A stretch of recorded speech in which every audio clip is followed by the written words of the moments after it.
with that. So thank you all for coming to my defense. So my kind of title of this whole talk is going to be, thermal bubble-driven micropumps, the building blocks to bring microfluidics to the masses.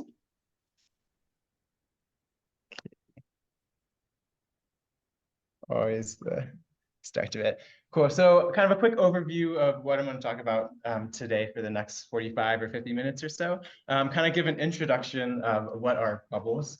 And that kind of reads into my research overview, a little bit of background, and then some information about what are kind of these three tiers of my research that I'm presenting today that has really constituted the work that I've done here and my PhD in general. And then kind of hitting on these core contributions and then some other research topic areas that I've talked about while being here. So to get things going, I wanted to give an introduction of what are bubbles, and mainly that, they're all around us and they're actually important in our everyday lives. And so here's three examples of what's going on in these types of systems. So the first example that I'd like to give is this neat sea creature called a mantis shrimp.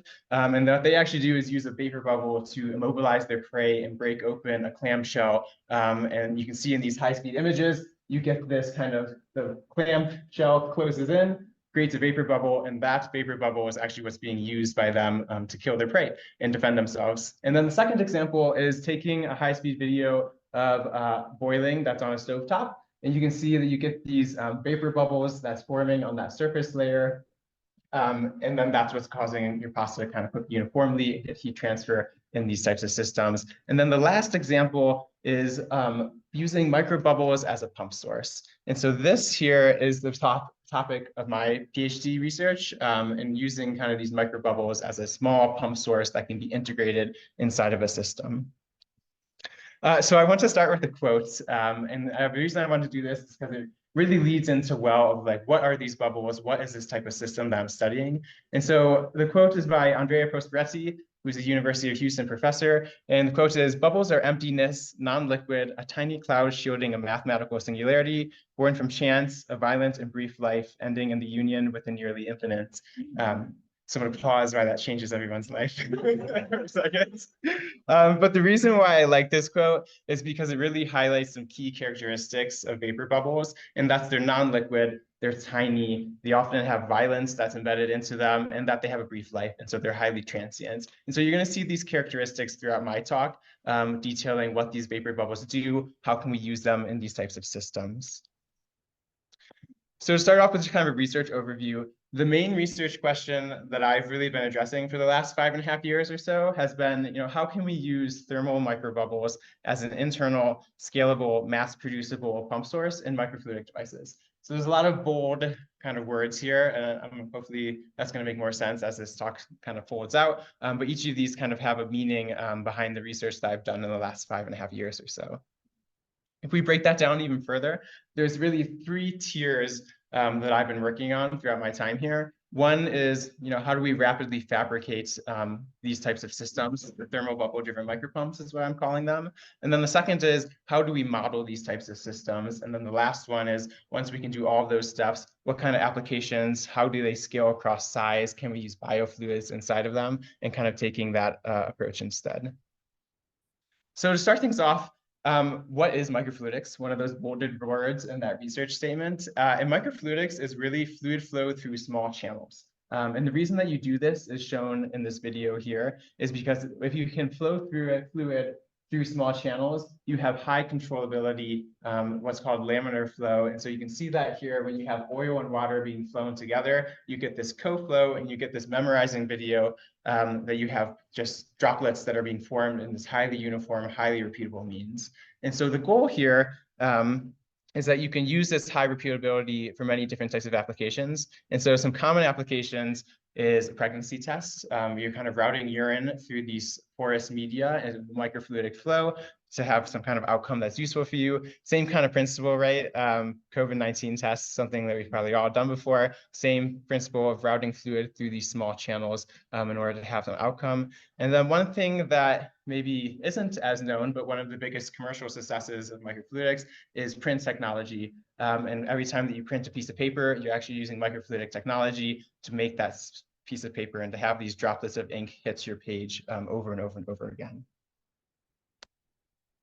So there's this kind of grand challenge that's in microfluidics, and you've seen it in the news with Theranos, right, and those types of companies. And it's really, the promise here is, can we put an entire medical diagnostic laboratory onto a device that's going to fit into the palm of your hand? And the reason that microfluidics is exciting with that is because you can shrink these small channels down and have hundreds or thousands of channels in. And so you can take a droplet of blood, potentially, right, and then route it and do hundreds of different blood tests with that droplet of blood in these small channels that exist. But clearly that doesn't exist, right? There's been incremental progress to get here, but there's no product that actually has this type of technology yet. And so this is known as lab on a chip technologies. And kind of a reason why that's the case is if you were to walk into virtually any microfluidics laboratory, you would see an image like this. And namely, here in the center is our microfluidic device that has these small channels that are integrated, but you can see you have all of this detail, all of this bulky equipment that's around it in order to function and have that microfluidic device perform the task that you want to at hand. And namely, one of the things that I'm going to focus on in my talk is this pump source. And so you need to route fluid through these channels in order to actually get the device to work properly. And so this kind of leads into a saying in the microfluidics community of, do you have a lab on a chip or do you have a chip in the lab? And oftentimes you have a chip in the lab because you've achieved an application, but is it practical at the end of the day because it's not something that's self-sufficient? And so one of the focus areas of my research that I'm going to talk about is, how do we get rid of this pump source? And how do we integrate that pump into these microfluidic devices and be able to have our channels that have a micro pump inside of them and have everything be integrated together? So kind of going back to the research question, the goal here is to use a thermal microbubble as an internal, scalable, mass-producible pump source with no moving parts. So I want to start with some background and just some definitions to get us kind of all on the same page overall. And so this technology isn't developed by me, right? This really started out of thermal inkjet technology. And to start with, what is a thermal inkjet resistor? What is thermal inkjet technology? And it's really a way to convert electrical energy into mechanical energy. And the way that this is done is that you actually boil a small amount of fluid that creates a bubble, and then this bubble is your mechanical actuator or your mechanical pump source used in these types of systems. In the case of a print technology, it's ejecting out a droplet of ink that then hits your paper. The next definition, and I've already said this word a lot of times, right? Thermal bubble driven micropumps, a little bit of a mouthful, but it's all about using a microresistor as a pump source inside of a channel. And so how this looks like is you have a microfluidic channel, and then you place a microresistor inside of that. And then the last kind of definition that I want to highlight is computational fluid dynamics. And this is a way to model what's going on inside of these fluid systems, and it can be commercial software, it can be open source software, but the goal is to have this detailed understanding of all of the parameters that's going on in these types of systems. And this is often something that's highly complex to solve because you have highly nonlinear equations and just difficulties within that world as well. So to start off with some background of thermal inkjet resistors, I really like this video because it does a great job highlighting kind of thermal inkjet technology, which is some of the building blocks of what I'm doing in my research. And so what a thermal inkjet resistor is you place a small microscale resistor inside of a fluid-filled cavity. And so that's what's being shown here. In this case, there's a meniscus because you're ejecting out a droplet of ink. But what you're going to see in a second is what you do is you send in a high power electrical pulse to this system that's going to boil water, or it could be ink, create a vapor bubble, and then that vapor bubble is what has high pressure and is your kind of actuator that's doing some kind of mechanical work in your system. So here's just kind of another view of that.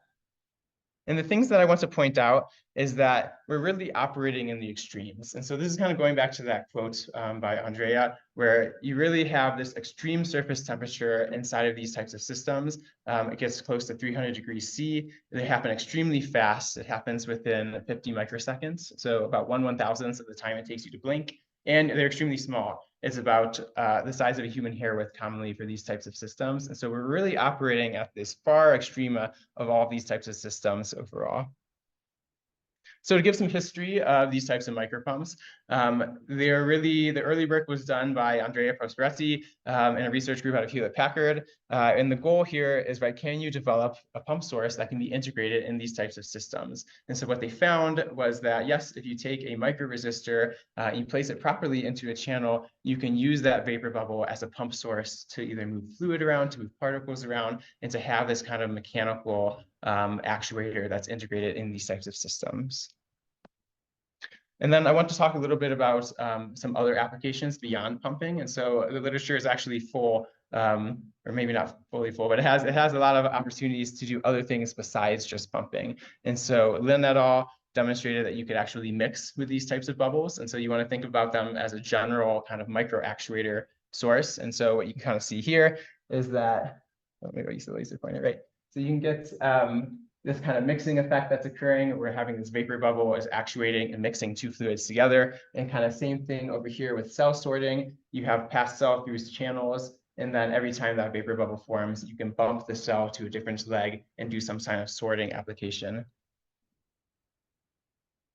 And then kind of a few more examples here. Hoffman et al. Really demonstrated that you can use this type of technology to break open cells. And so if you want to do some kind of analysis, it's often important to understand what's the components inside of a cell. So you need to be able to lyse it. And then Vandenbroek et al. Kind of really demonstrated a different way of using this type of technology, and instead of using it as a micro actuator, which I'm going to talk at the very end of my research about things like that. All right, so I really want to talk a little bit about the story of how I got to this point overall. And it really started about 8 years ago or so when I did an internship at Hewlett-Packard. And I had a bunch of amazing mentors there, and they kind of really introduced me to this type of technology and what, why is it exciting? What can you do with these types of systems? And so the kind of early work that got me going with this type of system was looking at this kind of microfluidic switchboard. And so what it looks like is you have 4 different micropumps that's in an H-shaped channel. And then depending on how you pumped each of those micropumps and how much frequency that it was firing at, you could get fluid to be routed, you could get it to be mixed, you could get it to be sorted in different regions. And so this video really does a great demonstration of that. This is part of the paper. And so what we did is we fired one pump at a different frequency than the other, and you can see these small fluorescent particles track where the fluid is being moved. And so you can use these micropumps as kind of this fluid router system to route the fluid where you would want it to go. And so fast forward another year, then I did a senior design project, and it was all about how do you mix fluids and use these micropumps to be able to mix and combine different fluids together that would be originally hard to do. And so what we did is we took kind of the same thing where you have particles into your channel, and the goal is to use this vapor bubble to mix these particles together. And what that looks like is when the micropump's off, you have no mixing. When the micropump's on, now you have mixing of the particles across that channel, and you can use this bubble as a micro mixer instead of just a pump. All right, so that's kind of the early start that I had with things. And now we're kind of getting into the start of my PhD work overall. And the really thing that I needed at the beginning was, how do you actually fabricate these types of systems? And really what I wanted was a way to rapidly fabricate these types of systems in order to have something go maybe in the order of hours and days instead of weeks to months.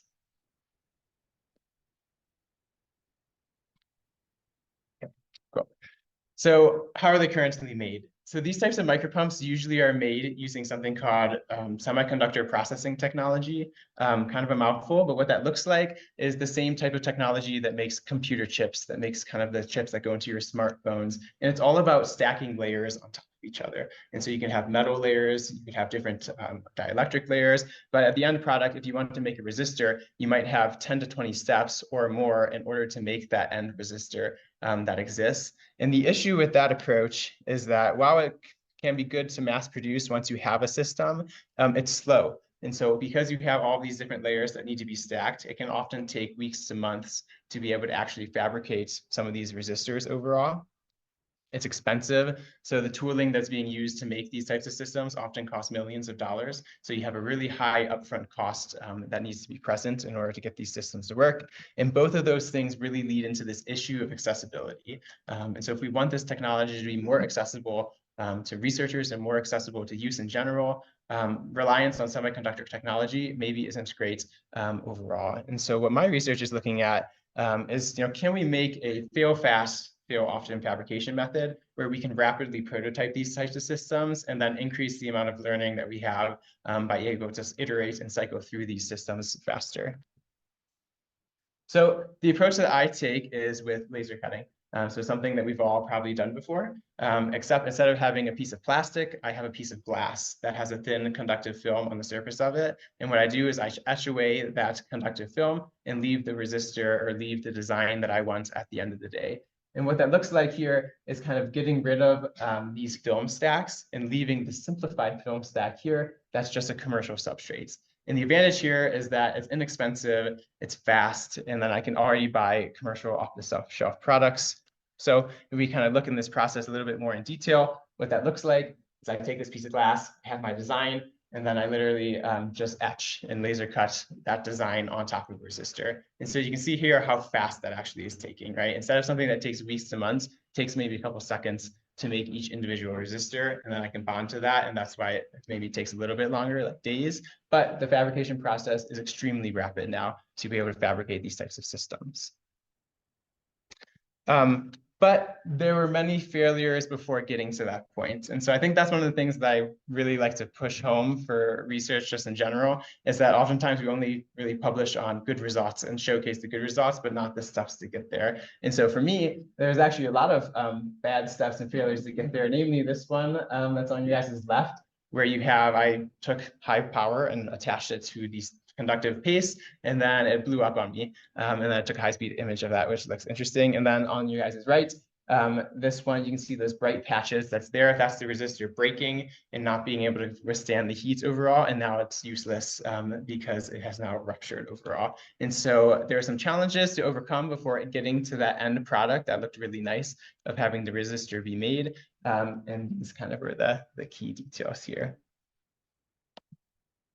So in order to actually have a kind of rapid prototyping process, there's really three main steps that needed to be done in order to get there. And so I kind of attacked both of these, or all of these, in my PhD. And so the first one is developing an electrical setup. And so these resistors need to be powered with a high power heating pulse, and they're very fast. And so there's specialized electronics that are needed to be able to do that type of system.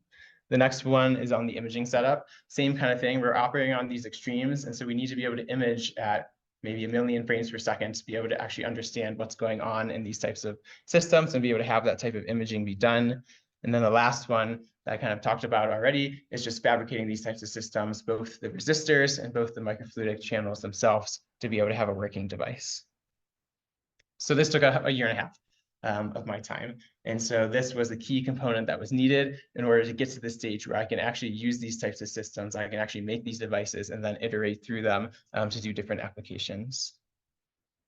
So starting with the electrical setup, what was really needed is a way to have an input low voltage logic signal and have a high voltage output logic signal and have this happen extremely fast. There's a lot of technical issues that get into that system because you're really operating on this extrema again. And so what I did is I designed my own high power PCB board.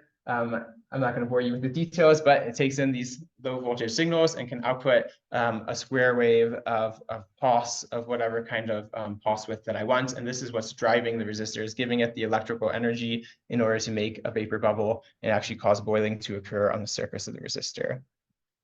The second task that was needed was to really look at high-speed imaging. And so there's kind of two different ways to think about high-speed imaging. One is if you do this kind of conventional high-speed imaging where I have a LED, I have a resistor, and then I have this expensive high-speed camera that I'm pointing at that resistor that I'm energizing, and then looking to see what's going on into that type of system. The other option is to do what's called stroboscopic imaging. And there's going to be a better picture explaining this process. But instead of having a single camera that's highly expensive, what you're doing instead is you're taking advantage of repeatability and some time delays to be able to step through your image process to be able to reconstruct the image events over time. But the key here is that there's some constraints, right? In order to do stroboscopic imaging, you need an event that's repeatable. And thankfully, these types of microbubbles actually are highly repeatable. And so we can take advantage of that. So what that looks like in practice if we start with the high-speed imaging, you can see a little blurry, right? And that's because as you go up in frame rates for a high-speed camera, you lose resolution. So you have this inherent trade-off. But we would really like something that can image at high speeds and have good resolution. So that's where the stroboscopic imaging comes in, where if we can take advantage of this repeatability, we have kind of a consistent heating pulse. And then what we do is we sweep this camera pulse in time and we reconstruct the event. So every single event that you're seeing down here is actually a different firing event, but then time synced together. But you can see the difference here, right?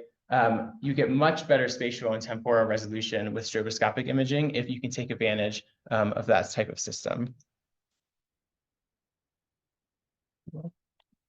And then, so I just want to zoom in on that specific video because it really highlights the capability of this imaging technology. And so, right, you can really see we're at imaging at 2 million frames per second. We have kind of high spatial resolution inside these vapor bubbles, and we can really see that full expansion and collapse event, and then what happens when that bubble kind of fully cavitates back down again. So kind of driving this point home, right, pausing at 4 microseconds, we can see that it starts to nucleate on the corners. We can very clearly see where that vapor bubble starts to actually form. And the advantage here of stroboscopic imaging is you get high spatial, high temporal resolution, which is really allowing us to understand what's going on in these types of systems.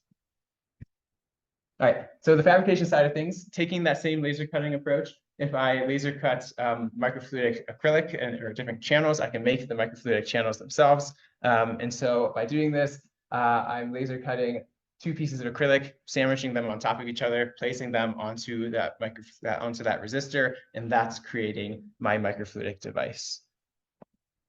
So kind of putting everything together. This is just demonstrating that whole process working. So I made the resistor, I made the acrylic channels, sandwich them together, and then I put water inside of this channel, and then fill it with fluorescent particles so we can see and understand where is the fluid actually being moved. And so the resistor is here. And then what you can see though is that as this resistor is firing, you get net particle displacement and net fluid movement through the channel. So this was kind of demonstration at the end that yes, this system does work as a micropump.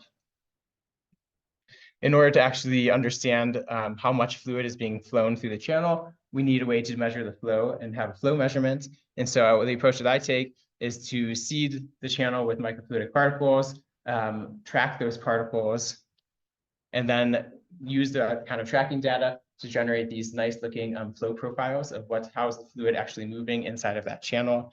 And then from that flow profile, you can back out a lot of statistics to be able to say what is that actual shape of that flow profile. In this case, it's a parabolic flow profile, which is what you would expect in a square channel. And then the end goal here is to be able to measure what is the flow rate through a microfluidic channel. In my case, it's 1 nanoliter per pulse, which sounds really small because it is, but you have to remember that these channels are extremely small themselves. And so this is actually a sizable flow rate for a microfluidic device.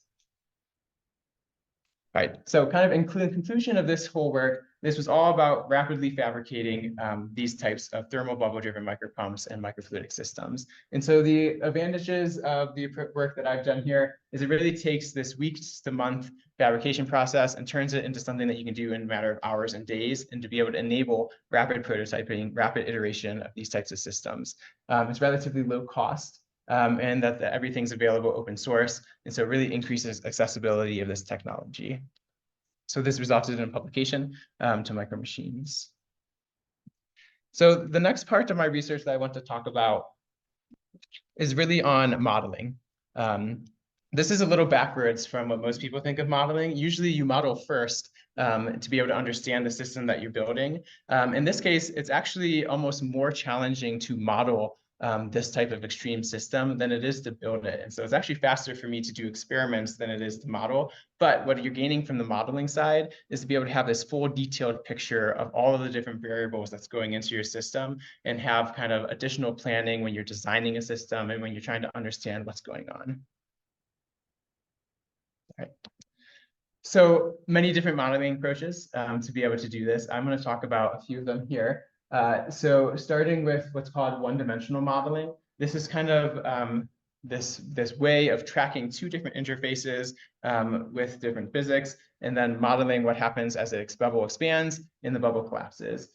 But with all these types of systems, what I really want to drive home in this section of my talk is that there's this inherent trade-off between how much time does it take for your simulation to run and how specialized it is. And so oftentimes for this one-dimensional model, this is actually a really fast model to solve. It reduces the physics down in your system, but it's highly specific to the application that you're actually trying to model. And so you don't have a generalized model in that case.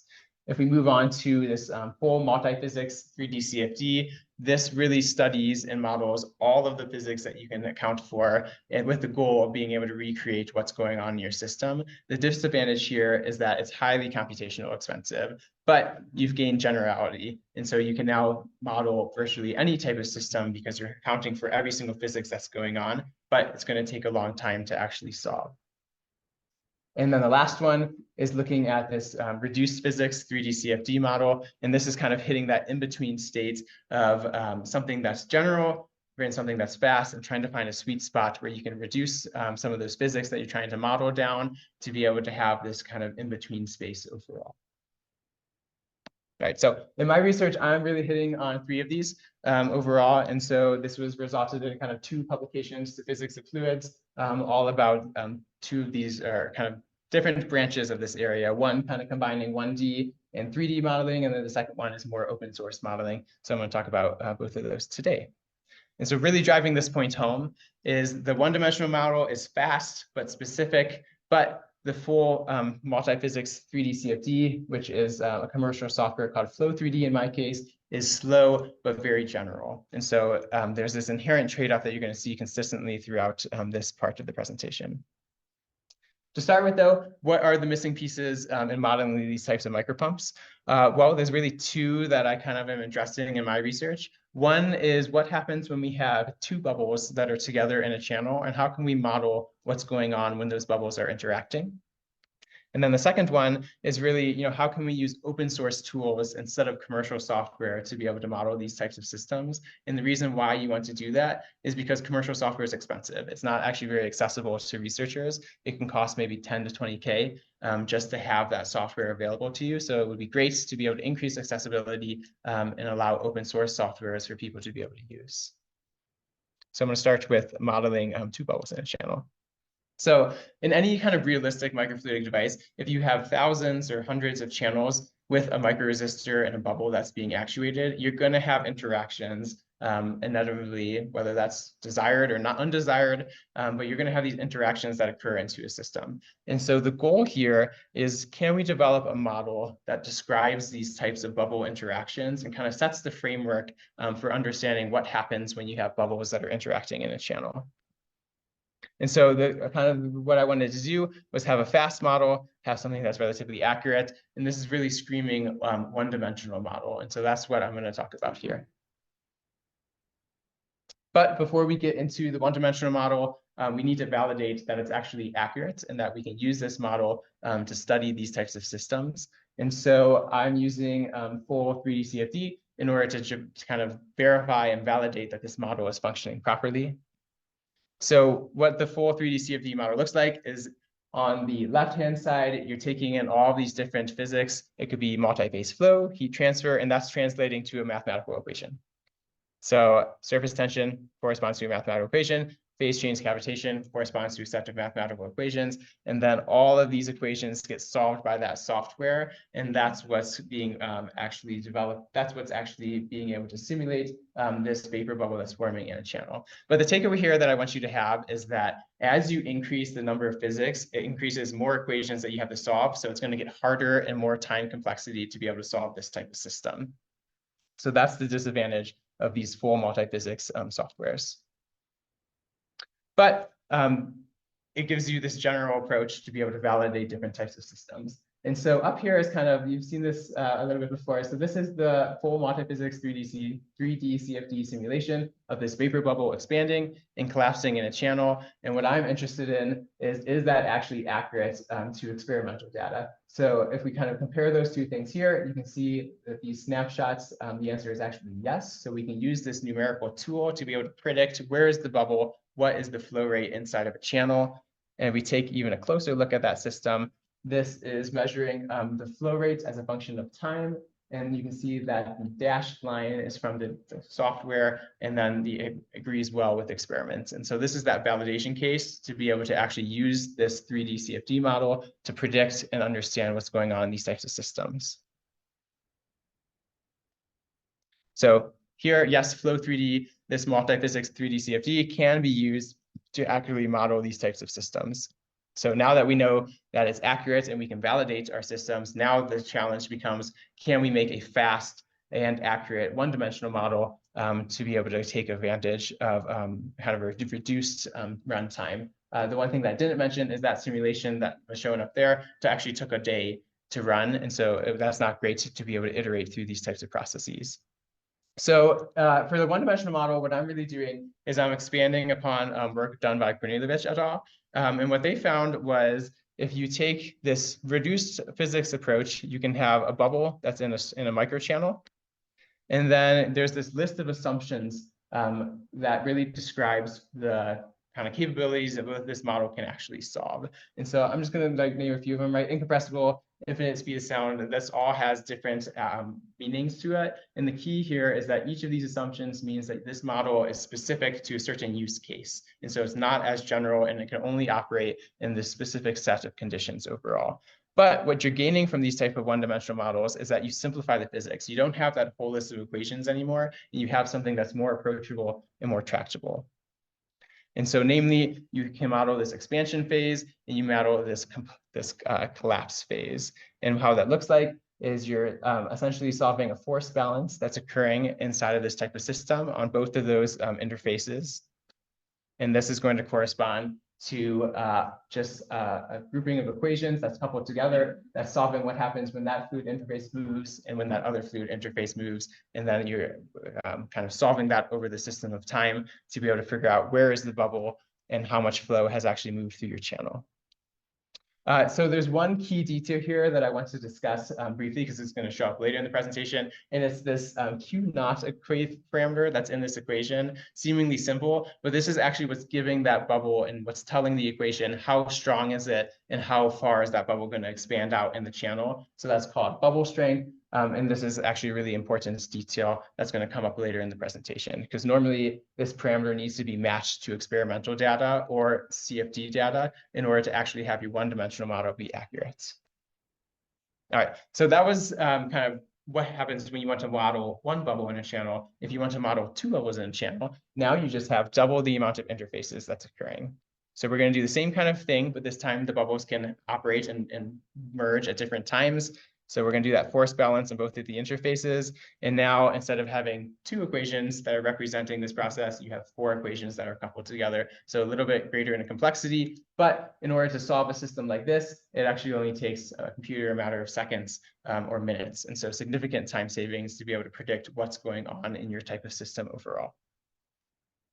If we look at the results, so this is a kind of 3D CFD of simulating one bubble that's expanding, then another bubble that's expanding at a slightly later time, and how is that interactions occurring inside of this channel. And then if we take a little bit of a greater look into that, and we freeze it at specific times, and then plot what does that velocity profile look like, you can see that you get these kind of complex interactions that's occurring in time. And then the goal is, can we have the one-dimensional model actually predict where's the bubble in space and how much flow is being actually put through the channel? And so the answer to that is actually yes, we can use this one-dimensional model that I added onto and developed. And you can see this is looking at tracking where is the bubble in space. And it does a pretty good job of predicting compared to the 3D model of where that bubble is at. And then same kind of thing for the cumulative flow, predicting how much flow is actually occurring in the channel. There's a pretty good agreement there as well. And so the goal here is not getting these two things to match, but rather having a first order design tool to be able to rapidly predict and assume that there are errors, but is it good enough to predict a trend? And what we found is that it is good enough to predict the trend in these types of systems. So this was really on extending the one-dimensional model to model what's happening when two bubbles are interacting in the channel. So that's kind of satisfying that first question there.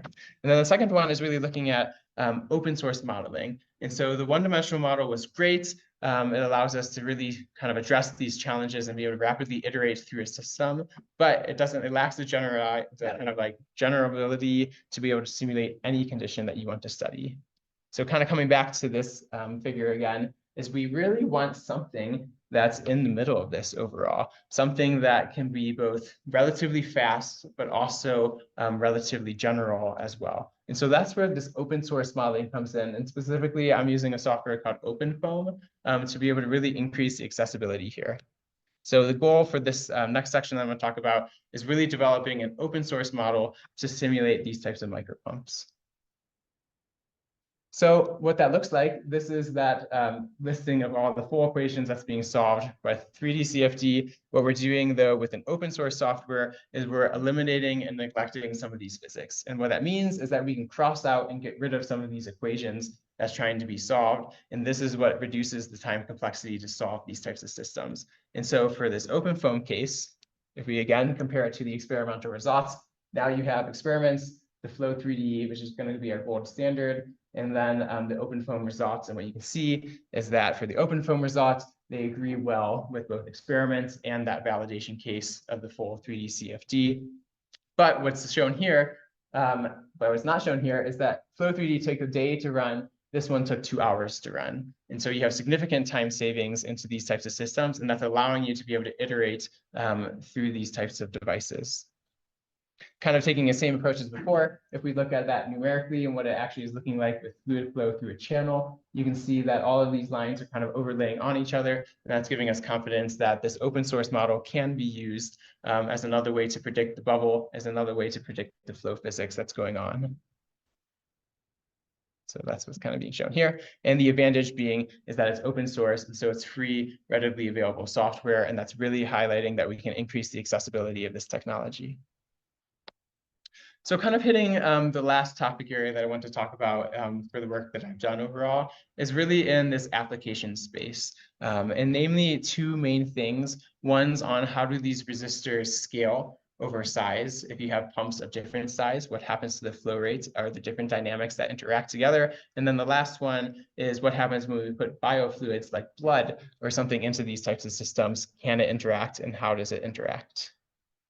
And this is really needed for lab-on-a-chip systems. So kind of reiterating that process is looking at size scaling.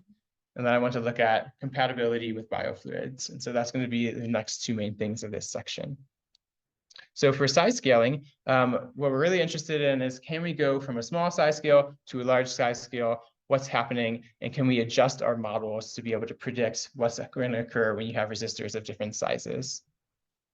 And the reason why you might want to do this is that for a kind of realistic microfluidic device, as you might have 2 bubbles that are interacting in a channel, you're probably going to need pumps of different sizes. And so a small pump might be used when you want to have high precision fluid handling, and a large pump might be used for when you have high throughput in these types of fluidic systems.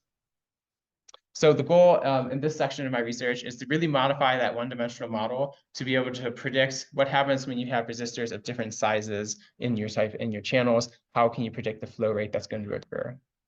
And so the questions are, can we add size dependency to the one-dimensional model? And how does that affect how the bubble and flow physics are changing?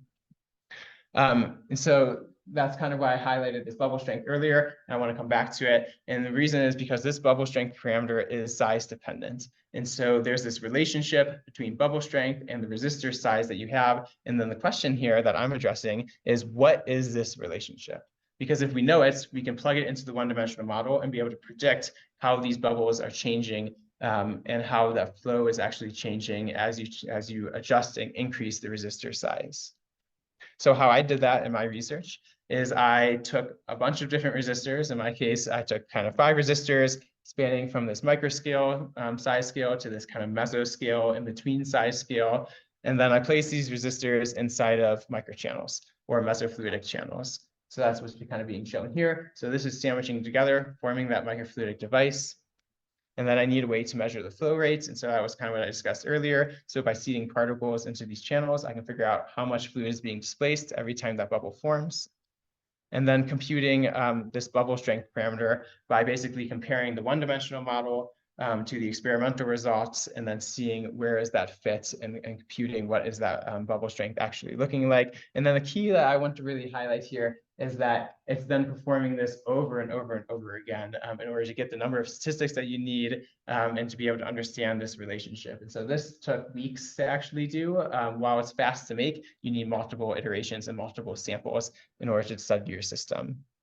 But at the end of the day, what that looks like is a graph like this, where you have bubble strength as a function of resistor area, kind of spanning almost 3 or so orders of magnitude. And you can see that there's this linear relationship between bubble strength and resistor area, and specifically, that relationship is here. And so the goal of this whole research was developing what is this relationship? Because if you know it, now you don't need experimental data, you don't need 3D CFD data to be able to change the resistor size and predict what is the bubble position, what is the flow rate through the channel.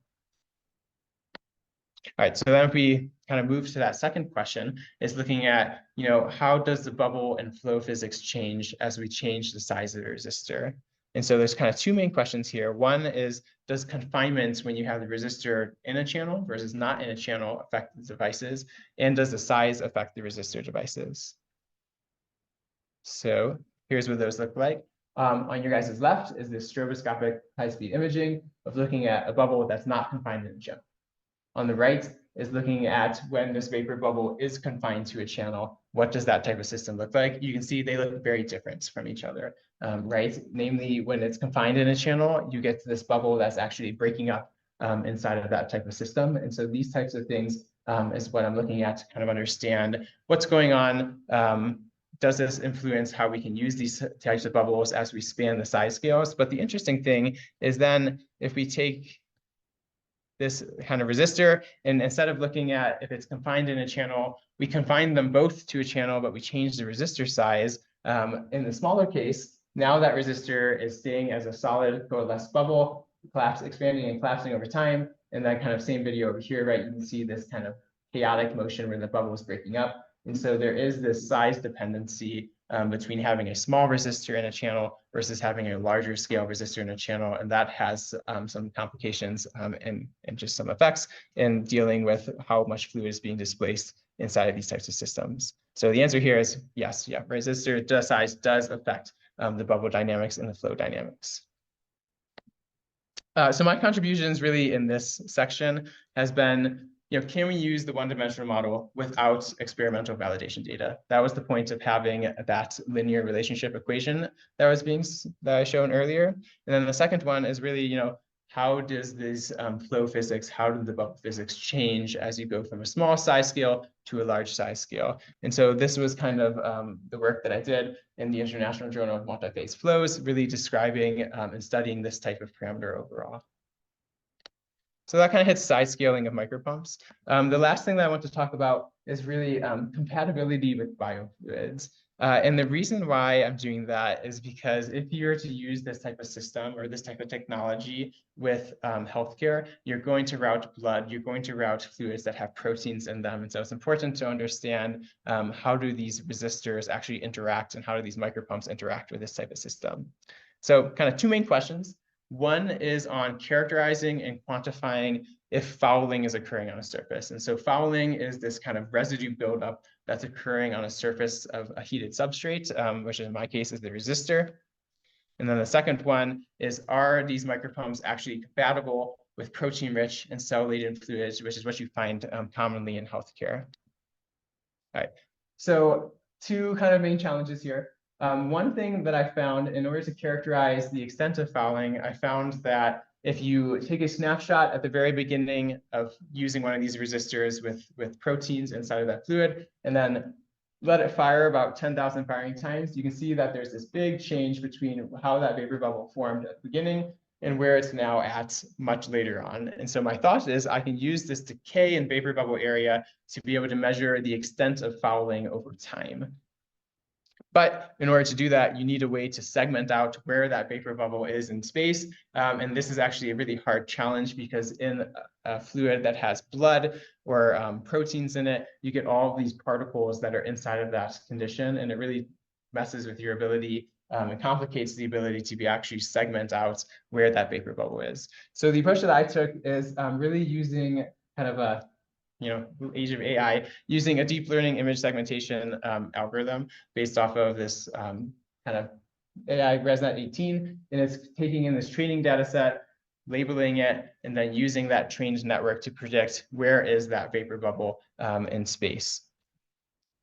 So what that looks like is on the left is kind of the raw image data, and on the right is that AI network actually segmenting out where that vapor bubble is in time. And so, or in kind of in the number of firings, and what you can see is that it's doing a great job predicting where that vapor bubble is, but you can see that as the number of firings increase, you get this decay in that vapor bubble. And so that decay is what I'm using to quantify what is the extent of fouling, how fast does it occur, and how many firing events until it kind of becomes nothing overall.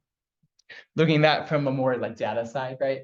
This is the vapor bubble area, and then how it changes as a function of the number of firing events. You can see here that now we can pick out each of those different frames and get this very nice graph showcasing that, yes, indeed, this vapor bubble area does decay, and how fast does it decay over time. So what I then did is I applied this approach to different types of biofluids. The first one was looking at egg albumin at different concentrations. And so you can see that it is concentration dependent. If you have less protein inside of your fluid, you're going to have less fouling that's occurring on the surface of this resistor. As you start to increase that particle loading, now you get to a case where after 10,000 firings, you almost have no vapor bubble that's existing in that type of system. If we take a look at that from kind of a data side point, this is plotting that vapor bubble area as a function of number of firings, and you can see that you get that same decay behavior that we're seeing in the graphs, or seeing in the kind of photos. Same thing if I take bovine blood and place it on the surface of these resistors and kind of look at, as we change the concentration, what happens to the vapor bubble area. You can see a similar behavior where you get this fouling that's building up onto that surface layer, and that's influencing the extent of kind of usability of these resistors over time. Same kind of thing here. Looking at the data, you can see that that vapor bubble area is decaying, and then eventually it's going to break over time. So my contributions really here has been developing a method to quantify the extent of fouling. And then secondly, kind of showing that these micropumps are compatible with biofluids, with the key here that there's an asterisk, right? It's like, yes, they are compatible, but to a certain extent, we see that that vapor bubble area is decaying over time. And so more research is going to be needed on understanding how can we prevent that type of fouling layer buildup on the surface of the resistor. So this work really resulted in publications of biofouling that's now in review. And I want to point out that this was done with Damien, Jeanette, and Killian. And so kind of 3 undergraduates last summer that really spearheaded this research and kind of like helped out with the coding, helped out with kind of identifying the first order principles of this whole technology. So to kind of summarize things up, there's really 3 components of my research, right? One's fabrication, simulation, and application. And if I were to kind of summarize what I were to do in one sentence, which maybe should have went at the beginning instead of the end of this, right? Overall, it's really about studying these thermal bubble-driven micropumps through a mix of theory, simulation, and experimentation in order to build tools to expand the accessibility of this technology with the end goal of enabling lab-on-a-chip types of technologies. So I want to talk lastly about just some other research that I've done. I've been kind of notorious to get sucked into side projects, mostly out of personal interest. And so this one is out of Greg Whiting's lab, and really looking at, can we simulate paste that's extruding through a nozzle, and how does that actually occur? Turns out this is actually a very difficult problem to solve, so still ongoing a little bit in that sense, but that's been an interesting thing to explore. The other one was with Lawrence and kind of looking at these microscale features of different metamaterials and different foams to be able to kind of understand what's going on in these types of systems. And then I spent a lot of my early work looking at this kind of, see if the video plays. That's okay. I spent a lot of my early work looking at kind of these liquid solid co-printing is what I call them, when you have a 3D printer that can print with liquids, understanding the physics, understanding what you can build with that type of technology. And then the last one is looking at kind of this ultra fast micromechanical thermal actuator. And so kind of in that early literature approach, they took this microbubble and then they placed a thin membrane over the surface, then they actuated it, and you can get displacement. And so what I'm doing is kind of, can we improve upon that displacement and modeling this? And what's been exciting about this work is that it's really combined the last 5 years or so of my research, and everything is kind of coming into this last project where I need to be able to make these devices, I need to be able to model these devices, and all those components are crucial to this last part. So I think this one's not going to play, but that's okay. You would see the membrane expanding and hopefully be impressed. I'll leave that up to your imagination. And so kind of at the end, right, this resulted in a host of publications. Really, these first 5 were kind of key to the work that I've presented in this work. And then there's been a few others throughout my years here. So kind of hitting towards the end of everything, I want to kind of thank all of the undergraduates that I've worked with throughout my time here, right? Everyone has kind of helped me learn as well, and kind of helped me kind of become a mentor and kind of be able to understand what that process is looking like, both in like good things that I can do and bad things that I can do, and kind of having that in between space overall. So I really appreciated everyone that I've gotten to work with over the years. And then also kind of there's a host of different kind of presentations and places that I've gone over the years, which has been good. The last 2 asterisks, I've been doing pretty well at poster competitions. And so those were when I took first place at those overall. And then kind of the last parts and kind of the most important parts, I think, of the presentation is in the acknowledgement side of things. And so Dr. Todd Murray, I've been really appreciative of just kind of reaching out randomly and agreeing to join onto my committee and being one of my committee members and making this a really easy process overall within that standpoint. I want to thank Dr. Greg Whiting, actually my brother's advisor, who really kind of took it upon himself to kind of allow me access to his lab, allow me access to his tools, really helped me out at the beginning of trying to figure out what's going on and what his research actually like. And I've really appreciated his help over the years. Dr. Alexander Goviadanov and Pavel Kornilevich, these 2 were my mentors when I was at Hewlett-Packard, and I've really enjoyed having that connection and relationship over the last like 8 years or so, or 5 or 6 years, I guess. And then they really got me excited about this technology and kind of welcomed me in and kind of took a chance on having me as an intern their first year, and that really got me up and running about, you know, how does this technology work? Are bubbles actually exciting, right? And like getting into this space overall. And so I've been really fortunate to have kind of mentorships by them and just have that space overall. Dr. Kaushik Jayaram, Kaushik has really let me use his tools and made me kind of like a part of his lab almost, and has been really involved in the work that I've been doing. And so I've been very appreciative of just you know, his willingness to let me in and just kind of be engaged into the lab and giving me access to kind of his knowledge and the tools that's around overall. And then lastly, Dr. Robert McCurdy, my advisor overall. I've been really fortunate to kind of have interactions with you overall. At the beginning, I definitely was not the easiest person to work with for all the years, but I've been really thankful that you kind of stuck with me over the time. And one of the things that I remember, though, is when I was first looking at if I was going to stay in Boulder, actually, or if I was going to leave Boulder, one of Rob's comments to me was around, you know, what do you want to look for in an advisor? And it was like, you want an advisor that's going to be a champion of you throughout the years. And so I want to thank you for kind of being my champion throughout the time, because it's been very helpful throughout the years and just like really enabling that type of system. So the last one on here that I want to make sure to mention is Dr. Austin Hayes. And so I've been really fortunate. I'm just gonna hold on a second. I've been really fortunate to have kind of this relationship where we've gone to like RIT, we've gone to Colorado, and to be able to kind of like have someone that's there over time and just like being with me and having that opportunity. So, so I really appreciate that.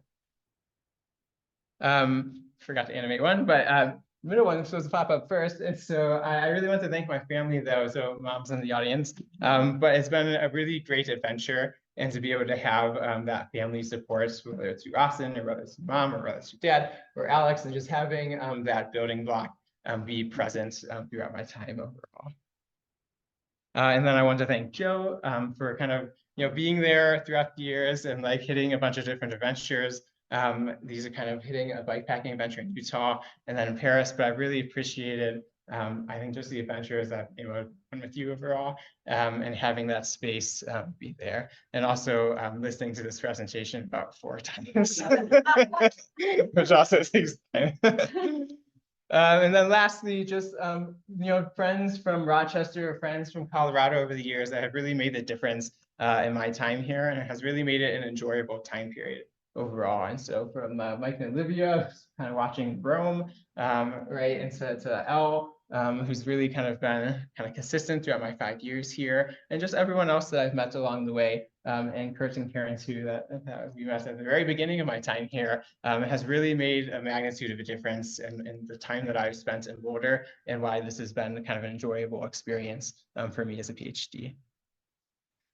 Cool. So the last slides are references, and so that's the conclusion of this PhD talk.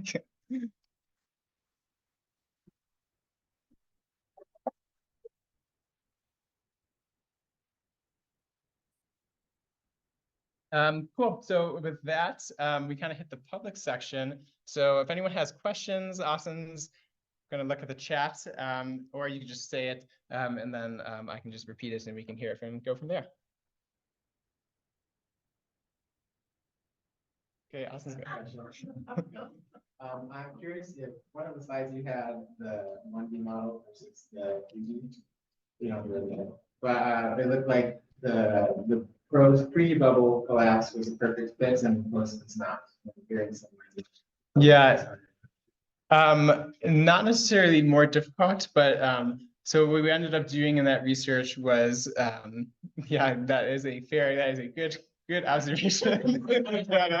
But what we ended up finding is that the 1D model isn't as accurate for specific situations. And so, for instance, that specific situation, when you have this time delay that occurs relatively fast, where one bubble fires and then the next bubble, it actually gets a little bit more challenging to model that type of system versus having one bubble firing, it has fully collapsed, and then another bubble firing, or one bubble is firing, and then maybe 10 microseconds later, another bubble is firing. And so there's this kind of range of accuracy throughout the system. And so that specific case is actually less accurate than it is in other conditions overall. Yeah. Okay, we have a question from Jacob Fowles, who says, is fouling a motivation for larger resistor sizes since we get more volume per pulse with larger resistor? Yeah, so that's an interesting question. So I'll just repeat it. Sorry, I'll just repeat it. Yeah. So the question is fouling kind of, or can you say it again? Yeah, is fouling a motivation for larger resistor sizes? Yeah, is fouling a motivation for larger resistor sizes? Hard to tell a little bit, because so the conditions that I had was when you have a vapor bubble that's forming in a stagnant liquid and not moving.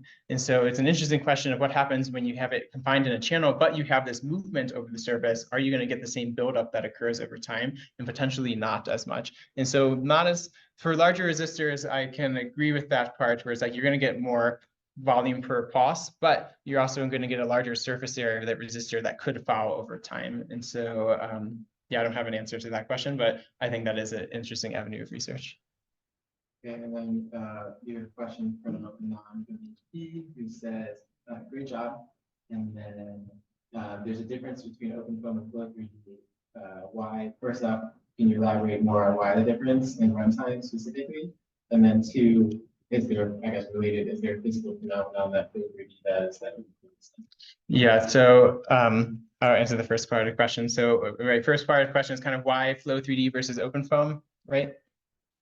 Yeah. And so why flow 3D versus open foam? The biggest difference there is that flow 3D costs maybe 10 to 20K for an academic license and even more for a commercial license, whereas open foam is free. And so it gives you this ability to have accessibility, and it also allows you to port to maybe larger supercomputing clusters that you wouldn't be able to do as easily with commercial software. And then answering that second question is, what are the limitations? Are there different things to solve? Yeah. Yes, there actually totally are. And so what flow 3D is capturing is that whole kind of expansion, collapse, and then even post-cavitation events that's occurring. For open foam, what I've found is that it really doesn't capture that post-collapse event quite as well. And so there's some heuristics that I'm baking into that model to be able to simulate the expansion, simulate the collapse phase, and simulating that post-collapse phase of these types of systems. And so because I'm putting in those heuristics, it becomes less general than flow 3D would be. Yeah. When your bubbles collapse or cavitate, do they generate any damages to your channels? Yeah, not to the channels as much, but totally to the resistors. And so that's kind of one of the main dominant failure modes is when you have this huge cavitation pressure that's occurring, how does that damage what's going on? So a lot of times that film stack will have different kind of passivation layers and different stress release layers. That way, if you damage a film, you're damaging that top layer and you're not damaging everything that's there, or it's preventing that damage from occurring. And so there's a reason why those film stacks are made the way they are. And so for a rapid prototyping approach, I'm not firing them enough times to see cavitation damage. But for a mass producible approach, you probably do want to always have these film stacks because you're accounting for more detail that's there. Yeah. Yeah, go ahead. What pumps better, a whole bubble or a whole Definitely a whole bubble. But you still get, what's interesting is you still get a net and a strong pumping effect, even when you have breakup that's occurring inside of that channel overall. Yeah. Yeah, Eli. I saw you did like a lot of things resistor size, and then you compare it like with the channel plates. Do you see that there's something that's like ratio of resistor size to channel size? Is there a nice like combination where you can get out of this, or not? That's a good comment. Yeah. Yeah, definitely so. I didn't look as much about that non-dimensional number side of things, but if a bubble was taking up the entire cross-sectional area of the channel, that's going to be your best case scenario because you have this rapid hammer that's hitting the fluid versus if there's a large percentage of that channel that's not filled with vapor, you might still get a pumping effect, but it's not going to be as strong. And so having something like you commented on, that would be a really key parameter to be able to understand, what's the extent and trade-off overall within that. Yeah. Interesting question from Anon. He said, related to fouling, did you repeat this most part? Did you see any biofouling shape degradation, which is the Okay, so the question is, did I see any shape modification with DI water in the systems? Is that the point? Yeah, only actually at the initial phase, right? So there's this first firing kind of effect that occurs where the bubble is actually slightly larger, or the bubble is actually slightly smaller at the beginning, and then it kind of grows a little bit over time. But what we attributed that to in our case was that the glass substrate itself is attracting in heat, and so you actually get heat buildup over time, and so that is going to change where that bubble actually trips and becomes vapor, which means that its area is going to be slightly different over time. And so we do see kind of this growing effect over time. I think it's really cool how you're studying this super complex quantum physics problem and you did a lot of experimental work and a lot of numerical work. And I'm just wondering, like, high level, looking back in time, do you think you struck that balance right? And if you're going to advise to someone that's studying like a really complicated fluids, one problem, would you say invest a lot of time in simulation or experiment? Or? Yeah, that's an interesting. So when I first started looking at PhD programs, I found that most people's labs were either one or the other. You were either experiments or simulations, and you were often not both. And I always found that puzzling for a while, but I think towards the end, I kind of get it because it's, for instance, these systems, it's easier to build than it is to actually simulate overall. Once you have a model that's working, then you can simulate, but it still might take days to run a simulation sweep, whereas you could build something in a matter of hours and do the same simulation sweep way faster experimentally. And so I think it just depends on, to be honest, personal interest a little bit, where it's like, if there's this avenue to go down, then I think the suggestion is go down that avenue instead. But I would say it's hard to do all, I think, and do it all extremely well because you only have a limited amount of time. And so for sure, for these types of systems, experimentally, I think it's faster to really get into that and to really delve into it overall. All right, then we have Scott Humphrey. He says, one, he'd love to buy you a comb.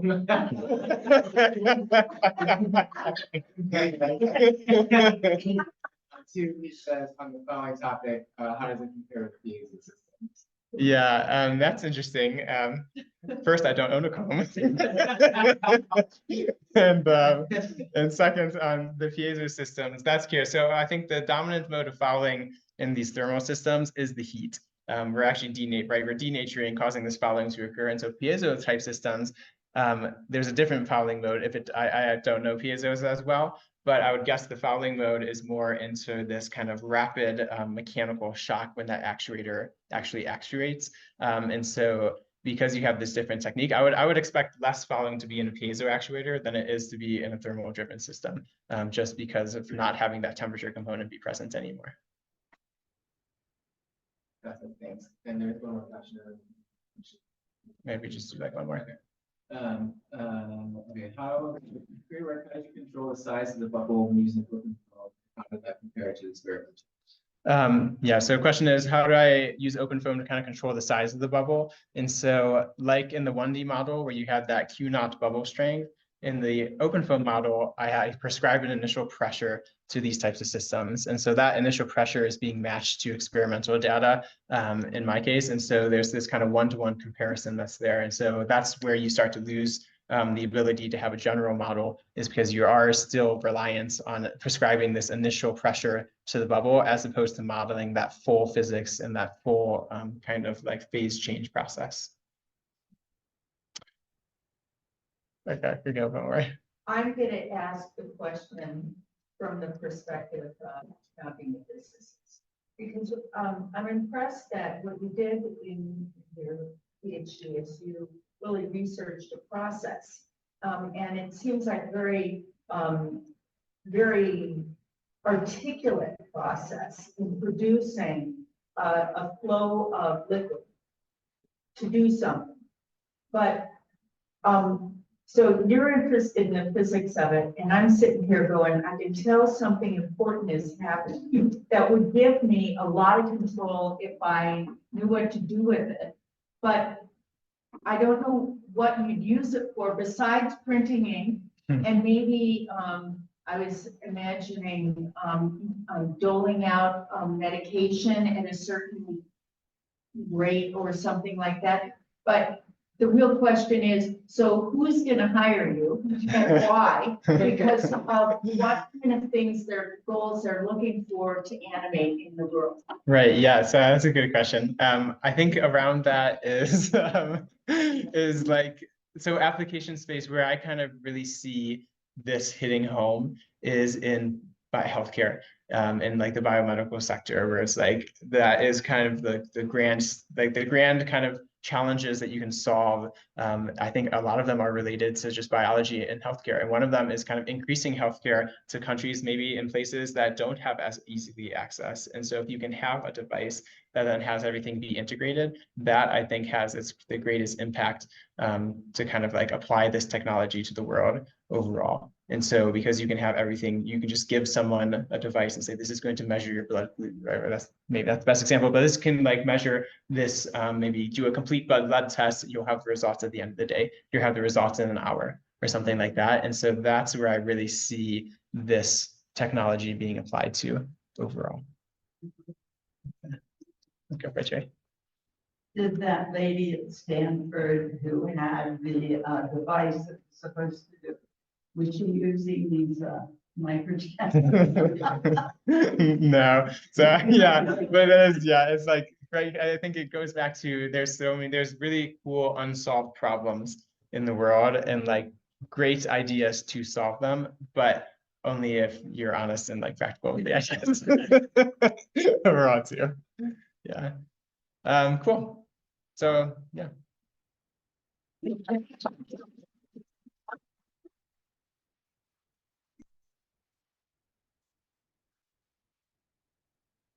Thanks everyone for your attention and attendance.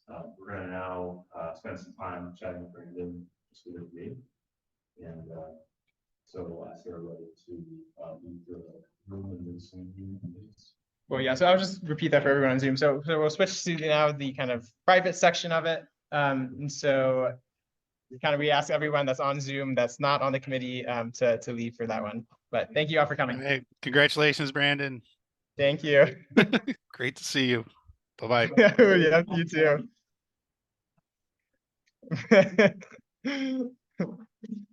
Oh, thank you, Lawrence.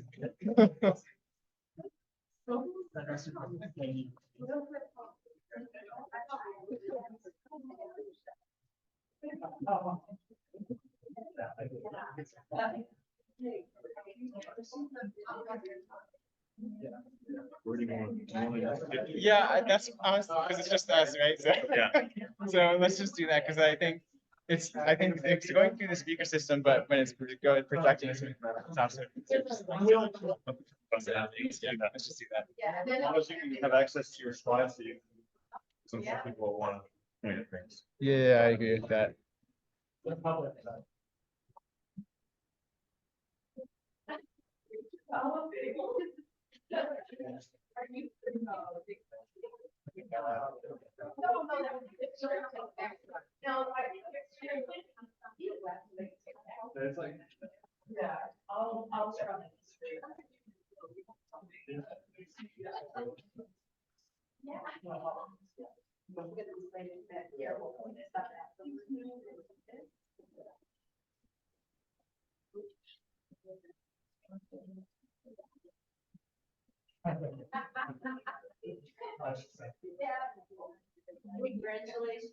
Oh, thanks, Anne.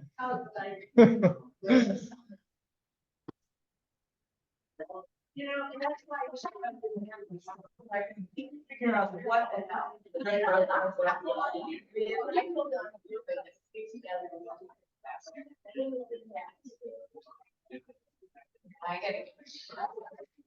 Okay. Yeah, I would just we don't need to use the. Yeah, let's not use the webcam either. So I need that. Let's see. Yeah, we can't see you anymore. Yeah, I'll switch to. Let me. Rob and I are just gonna take one of the chairs. Do you get to have that on? Yeah. Okay. Let's see. Also, Brandon, you can probably stop recording from now on. Yeah. There we go.